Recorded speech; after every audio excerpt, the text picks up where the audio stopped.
Стая гиен окружила одинокого слоненка, предвкушая легкую добычу. Но вы только посмотрите, кто пришел ему на помощь. Дорогие зрители, прежде чем мы продолжим, напишите в комментариях, где вы находитесь. Нам правда интересно узнать, из какого вы города. Приятного просмотра. Жаркое индийское солнце безжалостно палило сквозь кроны деревьев, разливаясь золотыми потоками света по густым джунглям. Влажный воздух дрожал, и казалось, что сама природа дышала. Между лианами мерцали миражи, идущие среди деревьев силуэты слонов казались призрачными. Среди них, под защитой могучего стада, шагал маленький слоненок по имени Арджун. Он только недавно научился уверенно держаться на ногах и теперь с любопытством исследовал окружающий мир. Слоны неспешно двигались по знакомому маршруту, от одного водоема к другому, пробираясь сквозь заросли бамбука и высокую траву. Они были осторожны, прислушивались к каждому звуку, улавливали малейшие колебания земли. Вела стадо старая матриарх Савитри, опытная слониха с огромными, потрепанными временем бивнями. Она шла с чувством глубокой ответственности за каждого члена семьи. Рядом с Арджуном двигалась его мать, Амара. Молодая, но уже опытная самка, она то и дело ласково касалась сына хоботом, словно напоминая «я рядом». Но любопытство малыша было сильнее всего.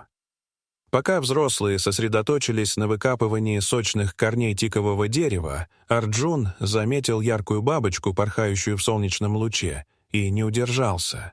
Побежал за ней. Сначала он лишь немного отошел в сторону, потом увлекся и оказался все дальше от стада. Ему не было страшно.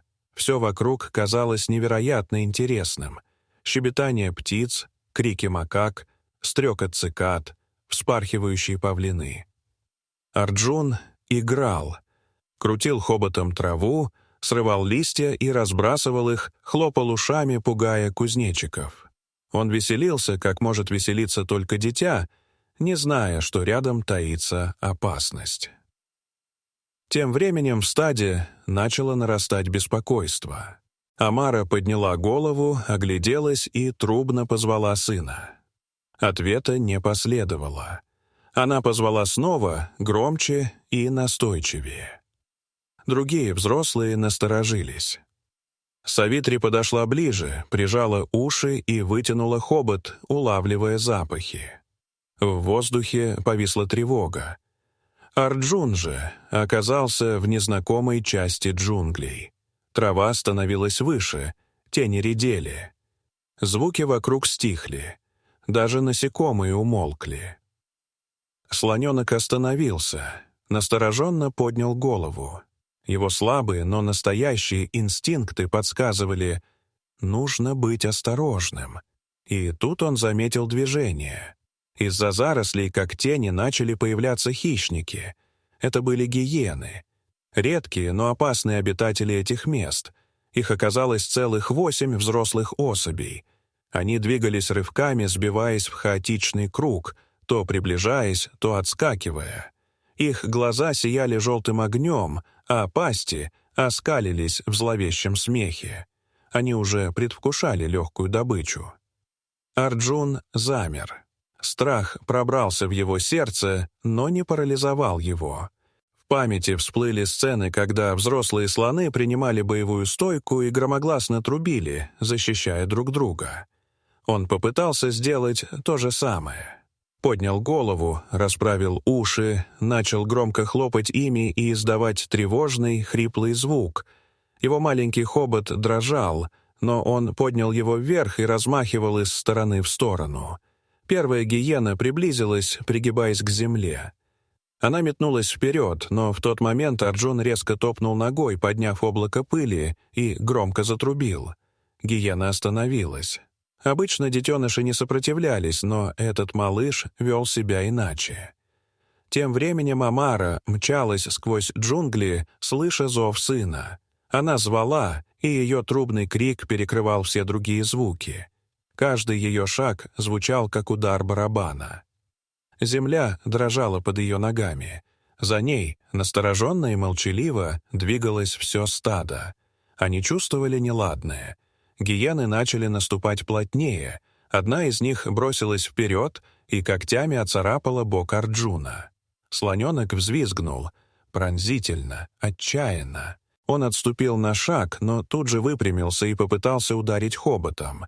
Хищница отпрянула. Этот крик услышала Амара. Она узнала его. Зов своего детеныша невозможно было спутать.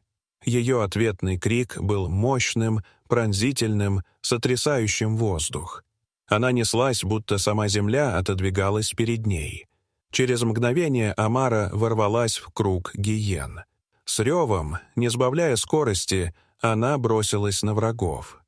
Те отскочили, испугавшись ярости матери, но не ушли.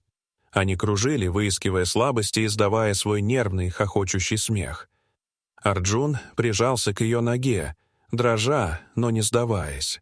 Он уже знал, что значит бороться. И тут появился новый гул. Земля затряслась сильнее. Из-за холма, одно за другим, показались массивные силуэты. Это шло все стадо слонов. Старые самцы, подростки, самки с детенышами. Их глаза горели решимостью. Они выстроились полукругом, создавая живой барьер между гиенами и малышом. Некоторые топали ногами, поднимая пыль. Савитри вышла вперед. Ее взгляд был суров, а движения медленны и угрожающие. Гиены колебались. Но голод гнал их вперед. Они делали ложные выпады, но уже не с прежней уверенностью. И именно в этот момент послышался новый звук — гул моторов. Из-за деревьев выехали джипы рейнджеров национального парка. Люди в выцветшей форме осторожно остановили машины. Они знали, среди слонов нельзя делать резких движений. Моторы были заглушены. Один из рейнджеров, опытный ветеринар доктор Раджив, взял рацию, коротко связался с базой, а затем медленно вышел. Его лицо было спокойным.